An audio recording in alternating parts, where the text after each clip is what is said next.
you.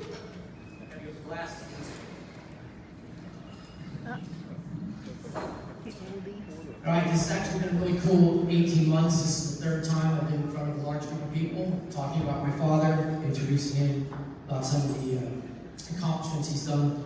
The last one was in October when I finally got him inducted into Temple University Hall of Fame. It took me 20 years of phone calls, but they finally put him in. So that's the last year.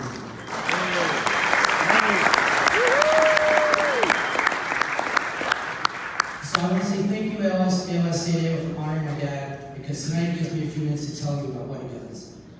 The ALS Walk slogan is Walk to Defeat ALS, or We Walk For. But tonight I'm going to tell you who my dad fights for, who we fight for, and that's my grandmother, May Casey.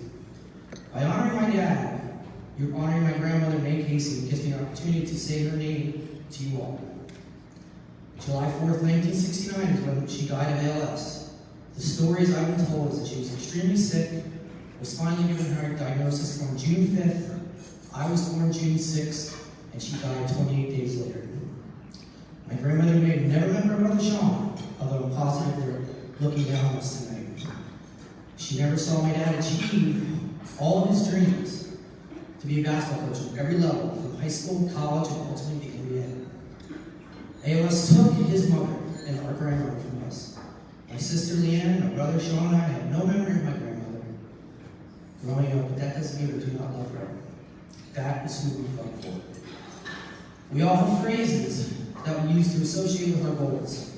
Jim Valvano gave us "Don't give up, don't ever give up." Paul Westhead uses Shakespeare to motivate his players. My friends from Pennywise use "Living for Today." Coach Fisher and Coach Dutcher, team, team, team. And my dad's carpe diem. My dad is carpe diem, seize the day, and that's what he does. So when you get that email from him, whether it's 9 in the morning, 2 in the afternoon, 9 at night, or 2 a.m., know that's because he's searching for articles, finding clinical studies, and any information that may help all patients, but as we know, everyone's systems are different. He's looking for that lightning in the bottle. He's constantly in communication with doctors in England, Israel, Mass General, Dr. Bob Brown, and Duke University. Even though I'm a Carolina guy, I'll let him talk to Duke. His carpe diem attitude gets him in touch with people we need. When talking to people in a business meeting or an ALS meeting, usually someone will say, "How can we get in touch with that person?"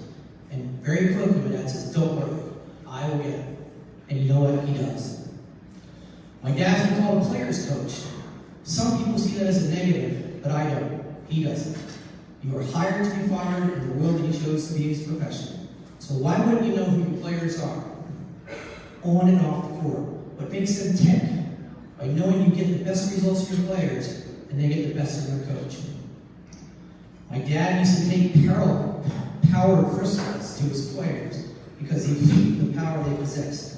Until Bill Walton, Mr. Grateful Dead himself, pulled him inside. And all the way to Bill Kid and said, "Case, what are you doing? What is up with this stuff?"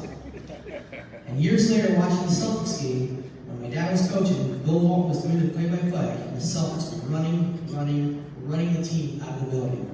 Uncle Paul, I think they were running your system.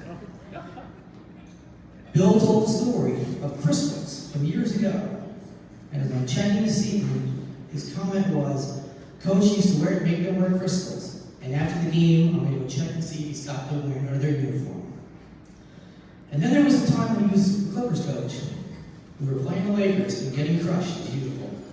Diane Cannon, who sits right next to the visitors bench, was doing her thing, jumping up and down, cheering for the Lakers, taunting our Clippers. Finally, my dad said, "Enough with this crap." He called timeout, designed an out-of-bounds play, perfectly designed to be broken up so the ball would land in her lap, and she would shut up. He drew the play up,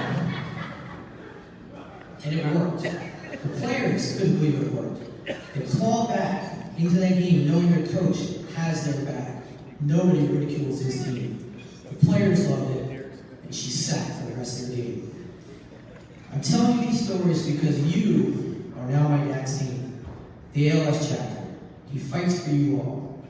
Gone are the daily phrases of UCLA cut, curl, LA LA1, Hollywood Up, and Zone. He now says research, fundraising, patient care, quality of life, and cure. So thank you for telling me a little bit about what my dad does on a daily basis. And thank you for honoring my dad, Super Coach Don Casey.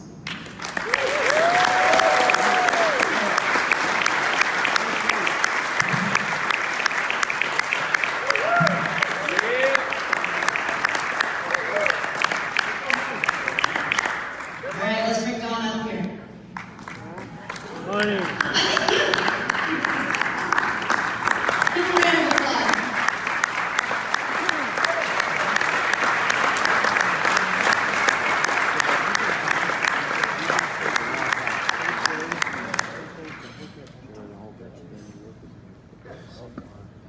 We're ready for you.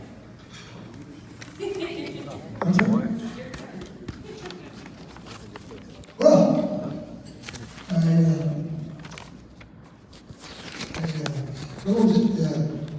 I keep taking back, I didn't expect this much. It's not a big